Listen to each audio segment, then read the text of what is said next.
ओम श्री गणेशाय नमः। शुक्रवार व्रत कथा संतोषी माता का व्रत कथा। आप लोग जो है धन्य हैं जो कि सामूहिक भगवान माता संतोषी कथा सुन रहे हैं। इस व्रत को करने वाला कथा के पूर्व जो है कलश के जल को पूर्ण जल से भर दे, उसके ऊपर गुड़ व चने की दाल रख दे और चना गुड़ जो है बाद में जो है गौ माता को खिलाना चाहिए। सुनने वाला और सुनाने वाला दोनों जो है भगवान माता आदिशक्ति संतोषी माता का जयकारा बोलना चाहिए। बोले संतोषी माता की जय। उसके बाद जो है सभी बच्चों को बुला लेना चाहिए। घर परिवार में अगर बच्चे हैं, बाहरी बच्चों को बुलाने की कोई आवश्यकता नहीं है, लेकिन अगर घर में बच्चे ना मिलें तो ब्राह्मण अथवा पास पड़ोस के लड़कों को बुला करके भोजन कराना चाहिए और 8 लड़कों को भोजन कराना चाहिए और किसी भी बच्चे को कोई खटाई वाला बस नहीं देना चाहिए। इस प्रकार से जो है माता भावनाओं की भूखी हैं। आप लोग प्रेम पूर्वक जो है शुक्रवार व्रत कथा संतोषी माता कथा सुनिए। बोली संतोषी माता की जय। एक समय की बात है कि एक नगर में एक कायस्थ ब्राह्मण और वैश्य जात के तीनों लड़के रहा करते थे और उस तीनों में मित्रता बहुत ज़्यादा था।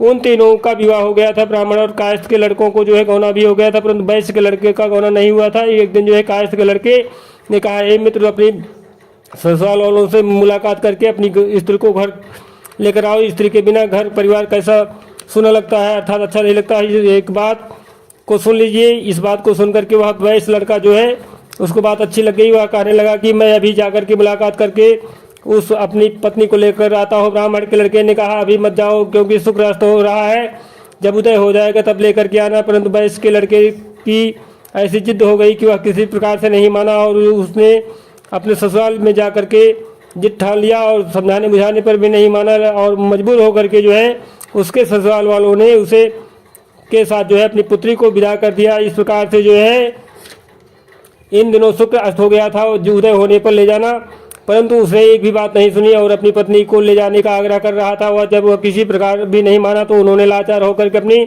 पुत्री को विदा कर दिया। वैसे पुत्र जो है पत्नी को एक रथ में बैठा कर अपने घर को लेकर चल पड़ा। दूसरी थोड़ी दूर जाने के बाद जो है रास्ते में उसके रथ का पहिया टूट कर गिर गया और बैल का पैर टूट गया। उसकी पत्नी भी गिर पड़ी और घायल हो गई। जब आगे चले तो रास्ते में डाकू मिले। उसके पास जो धन वस्त्र और आभूषण था वह सब उन्होंने छीन लिया।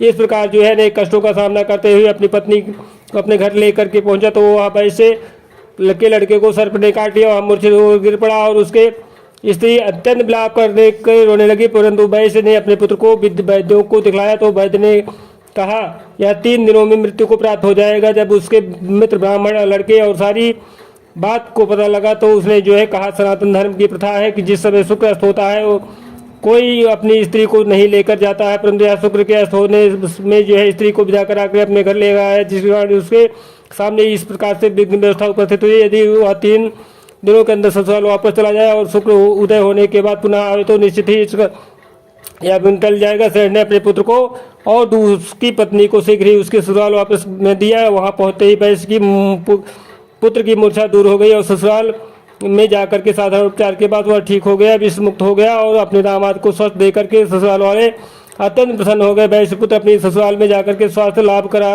करता रहा। जब शुक्र उदय हो गया तब हर्षपूर्वक प्रसन्नतापूर्वक उसकी ससुराल वालों ने उसको अपनी पुत्री के साथ विदा कर दिया। इसके पश्चात पति पत्नी दोनों घर में आकर के आनंद के साथ रहने लगे। इस व्रत के प्रभाव से जो है अनेक प्रकार की विघ्न बाधाएं दूर हो जाती हैं।